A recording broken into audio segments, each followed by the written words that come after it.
안녕하십니까? 저는 부여 석성중학교의 교감으로 근무하고 있는 이학 박사 김영태입니다. 오늘 해양 관련 주제는 바다는 어떻게 생겨났고 변해갈까요? 라는 주제를 가지고 여러분과 함께 생각해 보도록 하겠습니다. 여러분 어떻습니까? 바다가 어떻게 생겨났을까요? 원래 처음부터 바다가 있었을까요? 아니면 나중에 지구가 생성된 후에 바다가 생겨날까요? 그리고 바다는 처음 생겨난 그대로 유지를 하고 있을까요? 아니면 변해갈까요? 이런 내용들을 가지고 오늘 여러분과 함께 생각해 보도록 하겠습니다. 그럼 먼저 바다가 처음에 어떻게 생겨났는지 한번 살펴보도록 할까요? 지금 여러분 그림을 보시면 지구에 마그마가 펄펄 끓고 있는 그런 모습을 볼 수 있을 겁니다. 그럼 처음에 원시지구, 우리가 맨 처음 생긴 지구를 원시지구라고 하거든요. 이런 원시지구의 그림과 같이 화산 활동이 격렬하게 일어나면서 거기서 발생된 대기에 방출된 수증기들이 온도가 점점 지구가 내려가면서 수증기로 응결되었을 것입니다. 이때 응결된 그러한 물들이 다시 비가 되어서 내리면서 지표에 냉각되어 낮은 곳에 고임으로써 바다가 생성되었다고 과학자들은 생각을 하고 있습니다. 그러면 바다의 원천은 바로 처음에 생성된 원시지구를 통해서 바다가 생겨났다고 생각을 하는데, 이 생성된 바다가 어떻게 점점점 변해왔는지 이제 순서대로 살펴볼까요? 미행성 충돌이라는 내용을 과학자들이 이야기를 하고 있습니다. 초기에 원시지구가 생성되었을 때의 지구의 크기는 매우 작았습니다. 현재의 지구의 크기보다 매우 작은 이러한 초기의 원시 지구들이 어떻게 해서 점점점 커져가지고 현재 지구와 같은 그러한 크기를 갖게 되었을까요?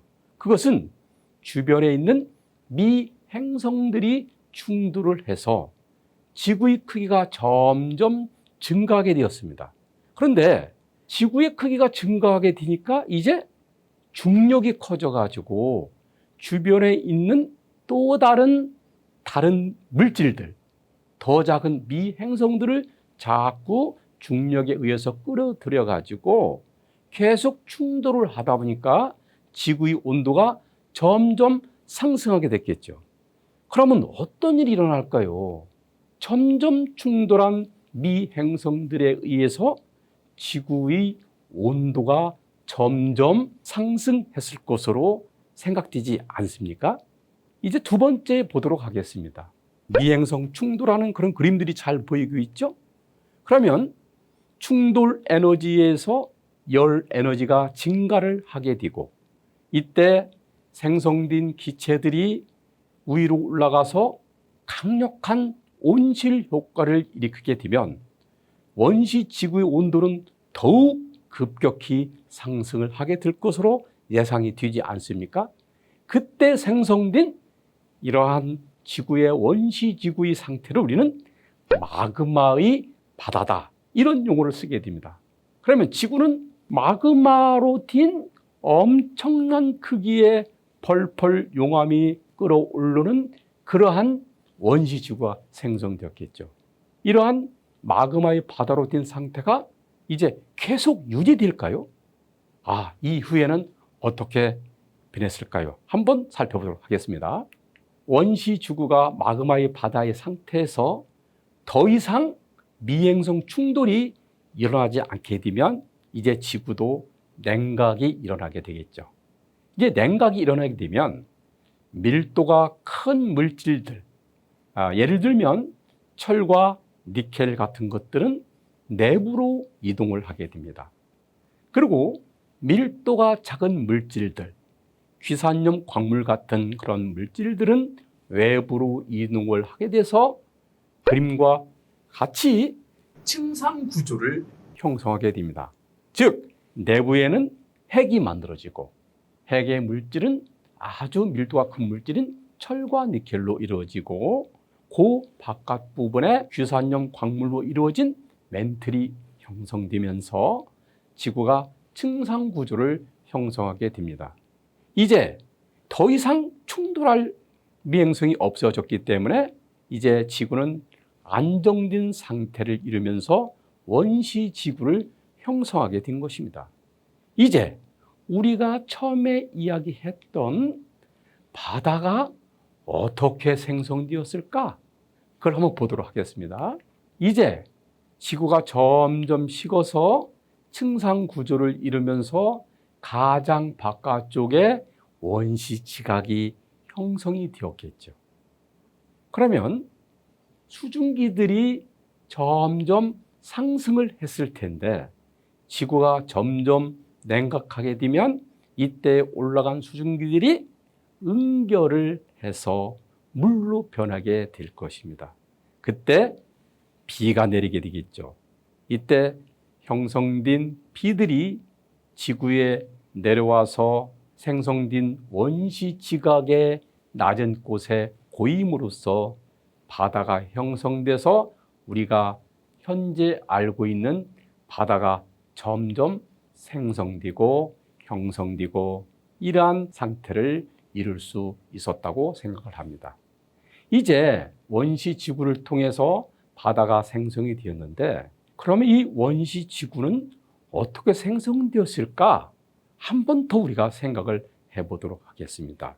원시 지구는 태양과 같이 동시에 생성되었다고 하는 것이 성운설입니다. 즉 성운, 별 구름이죠. 말하자면 가스 구름을 통해서 태양과 동시에 원시 지구가 생성되었다고 우리는 생각을 하고 있습니다. 그래서 성운설은 처음에 초등학교 학생들에게는 조금 어려운 용어긴 하지만 칸트와 라플라스라고 하는 과학자가 1700년대에 이미 지구와 태양을 비롯한 태양계의 모든 전체들이 별 구름 속에서 생성되었다고 생각을 하고 이렇게 주장을 했습니다. 그러면 동시에 이제 생성이 되었다는 얘기죠. 그러면 지구는 어떻게 생성되었을까?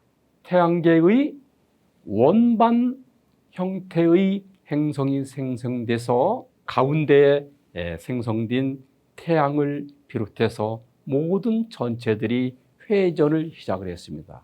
그 회전 원반의 일부분에 미 행성들이 모여가지고 이것들이 점점점 커지면서 처음에 이야기했던 미 행성 충돌에 의해서 원시 지구가 생성되었다고 이렇게 생각을 하고 있습니다.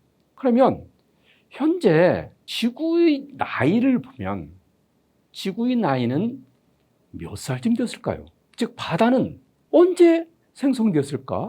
몇 년 전에 생성됐을까? 이런 생각을 해볼 수 있지 않겠습니까? 지구는 45억 살 되었다고 과학자들이 주장을 하고 있습니다.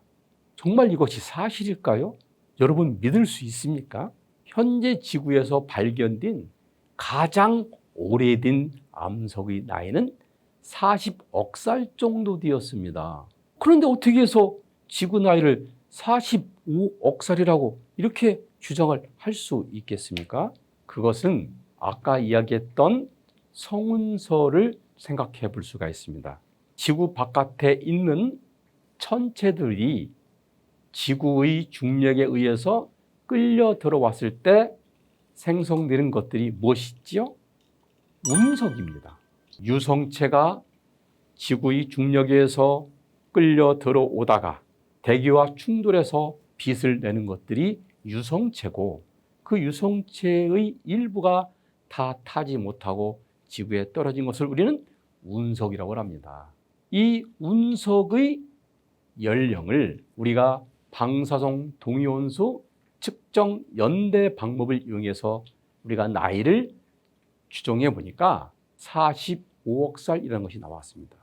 그래서 지구의 나이도 태양계 생성과 같이 45억 살이라고 우리가 생각을 하고 있습니다. 점점점 어려운 용어로 점점 들어가고 있네요. 운석이 나왔으니까 한번 운석 얘기를 한번 우리가 해보도록 하겠습니다. 2014년 3월에 진주에 운석이 떨어져 가지고 우리나라 전체가 아주 난리가 났었지요. 그래서 진주 지역에 파프리카 농장을 운영하고 계시던 김원기라는 농부께서 그 운석을 주었습니다. 굉장히 중요한 것이죠. 그래서 소문이 나가지고 여러 사람들이 가서 운석을 찾았는데 3개를 더 찾아서 2014년에 우리나라에서 진주 운석이 4개가 발견되었습니다. 그 당시에 소치 올림픽에 금메달 속에 운석을 집어넣어 가지고 가치가 1g당 몇백만 원이라는 소문이 나가지고 로또에 당첨되었다는 설까지 나올 정도였습니다. 그러나 지금 진주 운석은 현재 은행의 금고에 잘 보관이 되어 있는 그런 상태가 되겠습니다. 이 이야기를 왜 하냐면 여러분들이 바다가 생성된 것은 그냥 바다라는 자체로 우리가 생각할 것이 아니라 원시 지구의 속에서 바다가 생성되었다. 이러한 원시 지구를 우리가 잘 해석하기 위해서는 많은 것들이 필요한데 운석도 필요합니다. 그래서 여러분들도 우리가 떨어진 것을 알면 우리가 운석인지 알 수 있겠죠. 그러나 과거에 많은 운석들이 지구에 떨어졌을 것입니다. 그 떨어진 운석인지 모를 수가 있겠죠. 그러니까 여러분들은 주변에 운석과 비슷한 물질이 있는 데를 잘 찾아보고 궁금하면 그것을 잘 갖다가 연구소에 또는 학교 선생님께 잘 보여드리고 혹시 이 운석이 아닐까 이렇게 생각해서 발견되면 어떠한 지구의 원시 지구의 생성과 바다의 형성 이런 거에 대해서 우리가 잘 해석할 수 있을 것이라고 생각을 합니다. 이제 바다는 무엇일까요? 우리가 바다가 어떻게 생겨났는지 우리가 지금까지 생각을 해봤는데 그러면 우리가 말하는 바다, 대양이라는 말을 쓰는데 바다란 무엇이며 또 바다의 종류에는 어떤 것이 있을까 한번 생각을 해봅시다. 여러분 그림에 보다시피 5대양 6대주가 있습니다. 저 그림을 보시면 유럽, 아프리카, 아시아, 북아메리카, 남아메리카, 오세아니아 이렇게 6개의 대륙을 우리는 6대주라고 합니다. 그리고 태평양, 대서양, 인도양, 북극해, 남극해 이렇게 5대 양이 있습니다. 바다라고 하는 것은 우리가 대양이라는 표현을 쓰는데 대륙에 대응한 넓고 깊은 수역으로 해양 가운데에서 특히 넓은 해역을 차지하는 대규모 지역을 우리는 바다라고 표현을 하고 있습니다. 그럼 이제 바다의 종류를 하나씩 살펴보도록 할까요? 태평양이라고 하는 것은 말 그대로 우리가 태평하다고 하는 것은 굉장히 마음이 편안하다 그런 뜻이죠. 영어로 말에 퍼시피컴이라는 용어를 쓰고 있습니다. 그 내용은 평화, 태평의 바다 이런 데서 이름이 유래했는데 마젤란이라는 사람이 세계 일주 중에 그림에 보면은 남아메리카의 끄트머리까지 세계 일주 여행을 하면서 고생을 엄청 많이 했습니다. 그러다가 남아메리카의 끝부분을 돌아서 넓은 태평양의 바다를 바라보니까 너무나 넓은 바다가 펼쳐져 있고 고요하고 조용한 그러한 바다였기 때문에 저런 이름을 짓게 된 것입니다. 그래서 태평의 바다, 태평양이라고 이름을 짓게 되었습니다. 태평양의 면적은 지구 표면적의 약 3분의 1을 차지하고 있고 전 세계 해양 면적의 약 2분의 1을 차지하고 있는 엄청난 크기를 가진 그런 바다가 되겠습니다. 평균 수심은 4,028m이고 최대 수심은 53m가 되겠습니다. 그림에 보시면 태평양의 약간 동쪽에 아주 짙은 색으로 이렇게 연결된 부분들이 있을 것입니다. 그 연결된 부분을 우리는 동태평양 중앙해력이라고 합니다. 태평양에 있는 물을 전부 뺀 다음에 태평양의 해저 지형을 본 그림이 되겠습니다. 여러분 그림을 보시면 뭔가 좀 이상하지요. 우리나라가 지금 태평양의 맨 북서쪽에 끄트머리 쪽에 있습니다. 그쪽으로 아까 말한 동태평양 중앙해력부터 태평양판이라고 하는 해양판이 계속 북서쪽으로 북상을 해서 일본 앞바다인 일본 해구로 들어가고 있습니다. 그러다 보니까 우리나라가 점점 그 힘에 의해서 동쪽으로 계속 이동하는데 1년에 2cm 내지 3cm씩 이동을 하고 있습니다. 일본에서 큰 지진이 일어나면 1년에 이동한 그런 양이 하루에도 이동을 한다고 합니다. 그것은 무엇을 의미하느냐? 이 태평양이라는 바다가 현재의 상태를 계속 유지할 수 없다는 것입니다. 점점 태평양의 크기는 점점 줄어들고 있다. 언젠가는 태평양의 바다가 없어질지도 모른다. 왜? 계속 태평양의 바다는 점점 줄어들고 있습니다. 그럼 우리가 태평양 바다를 다시 한번 오른쪽을 보도록 하겠습니다.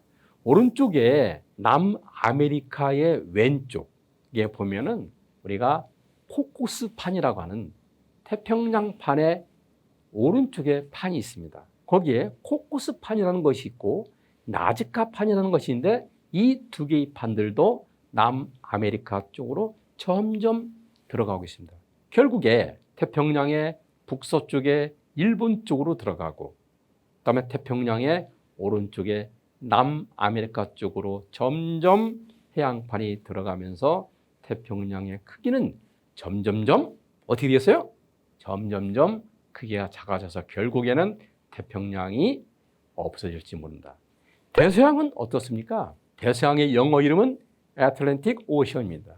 아프리카 북서쪽에 아틀라스 산맥이 있습니다. 그래서 이 아틀라스 산맥의 앞쪽에 있는 바다다 해서 우리가 애틀랜틱 오션이라는 말을 쓰게 되는데 한자어의 대서양이라는 것은 서양의 서쪽 대양을 의미한다. 그러니까 유럽이 과거에 굉장히 번성했었기 때문에 유럽을 중심으로 서양의 서쪽에 있는 대양, 그래서 대서양이라는 이런 이름을 우리가 짓게 되었습니다. 대서양은 지구 표면적의 약 6분의 1을 차지하고 있고 전 세계 해양 면적의 약 4분의 1을 차지하고 있습니다. 평균 수심은 3,332m이며 최대 수심은 8,648m를 가지고 있습니다. 대서양을 잘 보시면 그림에서 보는 바와 같이 대서양의 가운데에도 약간 짙은 색으로 이렇게 해령이 있고 거기에 여러 가지 이렇게 줄들이 많이 나타나는 것을 볼 수가 있습니다. 그 해령은 태평양의 해령과 다른 해령입니다. 여기에서는 새로운 지각이 생성되면서 저쪽에 아프리카하고 남미 쪽으로 계속 확장을 현재 하고 있는 중입니다. 아까 태평양은 점점 크기가 줄어든다고 그랬죠? 대서양은 크기가 점점 넓어지고 있는 그런 상태입니다. 결국에 오랜 시간이 지나면 지날수록 대서양은 점점 크기가 커지게 되겠죠. 그래서 이 대서양은 현재 크기가 커지고 있는 상태의 그러한 해양, 바다가 되겠습니다. 인도양을 보겠습니다. 인도양은 말 그대로 인도의 바다를 의미합니다. 그림을 잘 보시면 맨 가운데 위쪽에 인도 대륙이 있습니다. 인도 대륙의 앞쪽에 있는 바다라는 의미로서 지구 표면적의 약 7분의 1을 차지하고 있고 전 세계 해양 면적의 약 5분의 1을 차지하고 있습니다. 평균 수심은 3,890m이고 최대 수심은 7,450m입니다. 인도 대륙이 계속 현재 유라시아 대륙 쪽으로 북상을 하고 있기 때문에 현재 인도 대륙과 유라시아 대륙의 사이에서는 많은 지진이 발생하고 또 인도 대륙도 크기가 점점 넓어지고 있는 상태가 되겠고, 해령은 태평양과 대서양과 다르게 매우 복잡한 그런 모양을 하고 있습니다. 다음에 북극해를 보도록 하겠습니다. 북극을 중심으로 유라시아 대륙과 북아메리카 대륙에 둘러싸인 바다로서 면적은 태평양의 7%, 평균 수심은 1205m입니다. 최대 수심은 5502m를 가지고 있습니다. 북극은 현재 매우 중요한 바다가 되었습니다.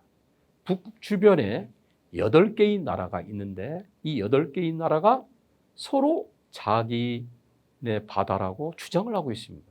그래서 유엔에서는 그 나라의 육지로부터 370km까지만 인정을 하고 나머지 부분은 공해상으로 이렇게 인정을 하고 있습니다. 그러나 점점 많은 나라들이 북극해에 관심을 갖고 있는데 그 이유는 뭐냐면 북극이 얼음으로 덮여 있었는데 온실 효과 때문에 점점 북극에 있는 얼음들이 녹아가지고 옛날에는 배들이 다닐 수가 없었는데 현재는 2040년이나 50년쯤 되면 배들이 충분히 항해할 수 있을 것으로 예상이 되고 있습니다. 그리고 여기에 또 다른 장점이 있습니다. 이 넓은 북극해의 바다에 많은 지하 자원이 묻혀 있습니다. 석유라든지 가스, 이런 많은 그러한 지하 자원이 있기 때문에 많은 나라들이 여기에 관심을 가지고 하고 있습니다. 우리나라도 이제 앞으로 관심을 가지고 공해상에 우리의 기지를 만든다든지 해서 북극해에 많은 관심을 가지면 좋겠습니다. 다음에 남극해가 있습니다. 남극은 북극해와 다릅니다. 남극이라고 하는 거대한 육지가 있습니다. 이 남극의 크기는 미국과 멕시코를 합한 크기의 면적을 갖고 있는 대륙입니다. 대륙. 단지 이 남극 대륙 위에는 매우 두꺼운 얼음 덩어리가 있다는 것뿐이지 그 밑에는 엄청나게 큰 대륙이 존재하고 있다는 것입니다. 남극은 많은 나라들이 주장을 하고 있었지만 현재 유엔에서는 이제 남극은 전 세계 모든 사람이 공유하는 것이다. 어느 누구의 영토도 아니다라고 주장을 했기 때문에 전 세계의 많은 나라가 현재 과학기지를 만들고 과학자들 파견해서 현재 연구를 하고 있습니다. 과학자들의 생각에 의하면 남극 대륙과 남극해 주변에 있는 이러한 원유를 우리가 생산할 수 있다면 현재의 인류가 100년 동안 쓸 수 있는 그런 원유를 생산할 수 있다고 현재 생각을 하고 있기 때문에 많은 나라들이 남극과 남극해에 관심을 가지고 있습니다. 국제수로기구에서는 이러한 특성을 감안하여 2000년에 남위 65도 남쪽의 바다를 남극해로 지정을 했고 그 남극해에 관련된 모든 것들은 전 세계가 공유하기로 이렇게 결정을 하였습니다. 우리나라도 남극의 세종기지를 운영을 하고 있습니다. 그럼 그 세종기지를 왜 운영을 하고 있느냐? 한번 남극에 파견되면 2년 이상 집에 돌아올 수 없을 정도로 굉장히 멀고 어려운 그러한 연구를 해야 되는 그런 장소가 되겠습니다. 차후에 남극에서 엄청난 자원이 발견되게 된다면 서로 어떻게 하겠습니까? 자기네 나라 거라고 주장을 하게 되겠죠. 그랬을 경우에 그동안 연구한 업적에 따라서 그것을 나눠 가질 확률이 높기 때문에 이제 모든 나라가 남극에 진출해서 연구를 하려고 하는 그런 노력들을 하고 있습니다. 남극의 수심은 보통 3,000에서 4,000m 정도 이렇게 하고 있고 최대 수심은 8,264m를 하고 있습니다. 이제 바다가 만드는 지형을 살펴보도록 하겠습니다. 5개의 지형을 우리가 볼 텐데요. 우선 먼저 만과 고시라고 하는 지형을 설명하도록 하겠습니다. 그림에 보면은 만이 잘 표현되어 있는데, 만이라고 하는 것은 바다가 육지로 들어와 있는 형태를 띠고 있습니다. 이런 장소는 파도가 치더라도 안전하게 여러 것들이 보호가 될 수 있겠죠. 그래서 배들이 거기에 잘 이렇게 들어올 수 있기 때문에 항구가 발달되어 있는 곳이 많이 되겠습니다. 그림의 오른쪽을 보시면 바다로 돌출한 육지가 있는데, 그런 곳을 곧이라고 합니다. 이 곧은 침식작용이 매우 강해서 자꾸 이렇게 암석들이 바깥으로 점점 이렇게 떨어져 나가는 그런 장소가 되겠습니다. 두 번째로 파식대지를 보시겠습니다. 파식대지는 파도에 의해서 만들어진 평평한 지형을 이야기합니다. 세 번째, 퇴적대지는 파도의 침식으로 깎여져 나온 침식물들이 파식대지의 바깥쪽에 쌓여 생긴 퇴적 지형이 되겠습니다. 보통 퇴적 대지에서는 우리가 해수욕을 한다든지 여러 가지 활동을 할 수 있는 공간이 형성이 되겠죠. 그 다음에 해식 절벽은 파도에 의해서 침식되어 생기는 해안의 급한 절벽을 해식 절벽이라고 하고, 다른 말로 해식애라고도 우리가 명칭을 하고 있습니다. 해식 동굴은 당연히 파도에 의해서 생긴 동굴을 이야기하죠. 보통 바닷가에 가면은 이러한 해식 동굴이 많이 발달되어 있는 것을 볼 수가 있습니다. 그래서 이런 파도에 의해서 침식작용으로 만들어진 동굴을 해식 동굴이라고 한다. 이렇게 여러분들이 이해를 하시면 되겠습니다. 바다가 어떻게 변할까라는 말을 먼저 이야기했습니다. 앞에서 태평양은 점점 면적이 줄어들고 대서양은 면적이 점점 늘어난다고 했습니다. 그러면 이러한 현재의 바다 말고 과거의 육지였던 장소가 바다로 변할 수 있을까요? 동아프리카 열곡대를 보도록 하겠습니다. 그림에 보시면 아프리카 내륙의 오른쪽에 화살표가 두 개가 있고 동아프리카 열곡대라고 이렇게 그림이 그려져 있습니다. 동아프리카 열곡대와 같이 판이 갈라지는 곳에서는 아프리카 판과 아라비아 판, 아프리카 대륙의 위쪽에 아라비아 판이 있습니다. 이런 아라비아 판의 상호작용에 의해서 아프리카 대륙이 갈라지면서 앞으로 바다가 생성될 가능성이 매우 큰 지역이 동아프리카 열곡대입니다. 이처럼 현재의 바다가 넓어지거나 좁아지기도 하지만 현재 대륙으로 되어 있는 부분들이 서로 갈라지면서 그 부분에 새로운 바다가 생성될 수도 있게 되는 것입니다. 또한 수렴경계라는 부분이 있습니다. 그림을 잘 보시면 그림의 왼쪽에 대륙이 있고 그림의 오른쪽에 바다가 있습니다. 잘 보시면 그림의 가운데에 호상열도가 있습니다. 호상열도는 일본 열도라고 생각을 하시면 되겠습니다. 그림의 오른쪽에 있는 그러한 판들이 해구 쪽으로 점점점 침강을 하게 되면 그 부분에서 바다의 크기가 점점 줄어들게 되는데, 이런 부분들을 수렴경계라고 합니다. 이 힘에 의해서 맨 왼쪽에 있는 대륙판들이 오른쪽으로 이동하면서 더욱더 바다는 줄어들 수밖에 없는 것입니다.